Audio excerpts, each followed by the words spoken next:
નમસ્કાર મિત્રો, મનસુખભાઈ સુવાગિયા, અધ્યક્ષ જળક્રાંતિ ટ્રસ્ટ રાજકોટ। આજે મારા મિત્ર પુરુષોત્તમભાઈ રૂપાલા વિશે બે શબ્દો કહેવા છે।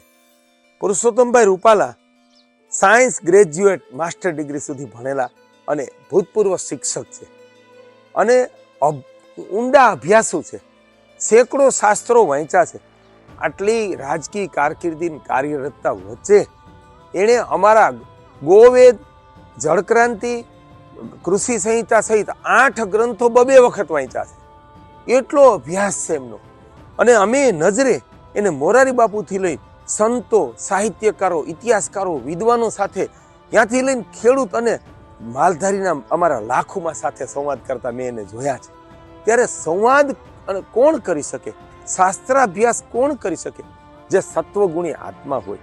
અને એમની જો રાજકીય કારકિર્દીને જોઈએ ને તો નિર્વ્યસની પુરુષ, વહેલા જાગે છે, રોજ 14 થી 16 કલાક કામ કરે છે અને 30 વર્ષની રાજકીય કારકિર્દીમાં જેના જીવન ઉપર, કાર્ય ઉપર, ફરજ ઉપર કલંકનો એક ડાઘ ન હોય ને એવી એક પવિત્ર વ્યક્તિ પુરુષોત્તમભાઈ રૂપાલા છે।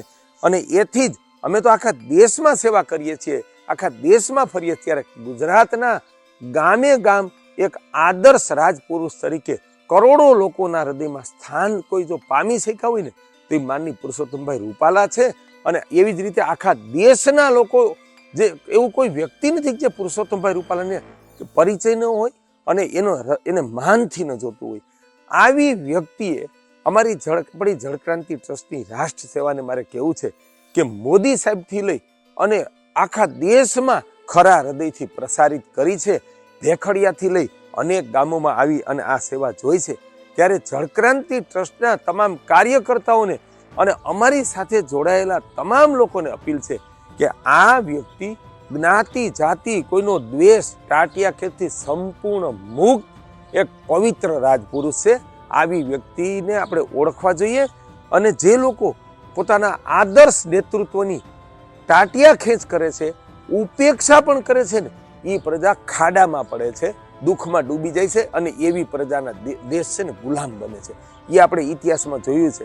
ત્યારે આવા પુરુષોત્તમભાઈ રૂપાલાને ભારત દેશ 1000 વર્ષ ગુલામ રહે છે। એના રાજકીય પ્રશ્નો તો ઘણા છે, પણ એથી મોટા સાંસ્કૃતિક પ્રશ્નો છે।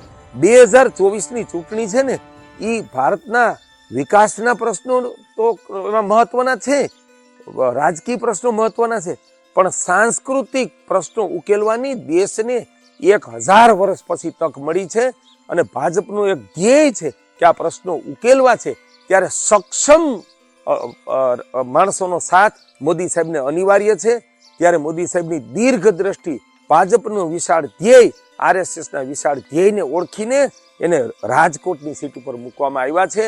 ત્યારે આવા લોકલાડીલા, કામ કરનારા, પવિત્ર, સત્વગુણી ઉમેદવારને આપણે ઓળખીએ।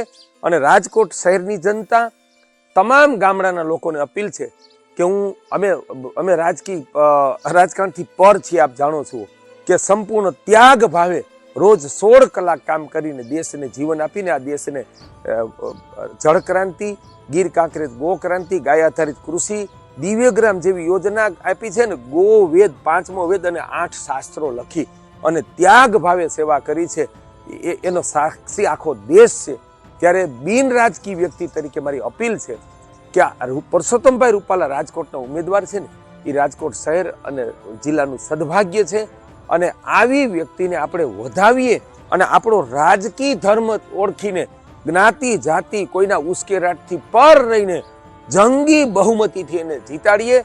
પુરુષોત્તમભાઈ રૂપાલા 5.5 લાખ મતે જીતવાના જ છે।